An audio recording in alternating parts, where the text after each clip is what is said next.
মা ছেলে খুব সকালবেলায় ঘুম থেকে উঠে ঢাকার উদ্দেশ্যে রওনা দিয়েছিলাম। আর এই ট্রেনটা ছিল সকালবেলা 7টার ট্রেন। আমাদের এখান থেকে অনেক সুবিধা, নতুন করে একটি ট্রেন চালু হয়েছে।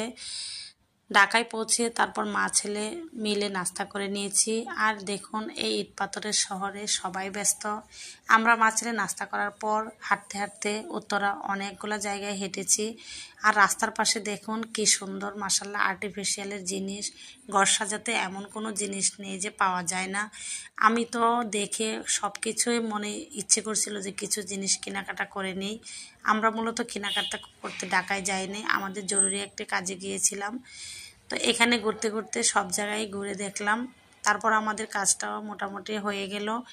এই তো, এই জিনিসগুলো দেখে ইচ্ছে করছিল যে নিয়ে নেই। তারপরে আরেকটি জায়গায় গিয়েছি, আর ওখানে ঘুরতে ঘুরতে দেখি হঠাৎ করে এত বড় বিল্ডিংয়ের নিচে ছোট্ট একটি কলা গাছে কলা ধরে আছে। এটা দেখে তো আমি অনেক অবাক হয়ে আছি যে ইট পাথরের শহরে এত সুন্দর কলা গাছ, যেটা গ্রামেও দেখা যায় না। তো এই বাড়িওয়ালার মালিক মনে হয় অনেক শৌখিন, সে গাছ পছন্দ করে, তাই ঢাকায় উত্তরার মতো জায়গায় এত সুন্দর কলা গাছ লাগিয়েছে।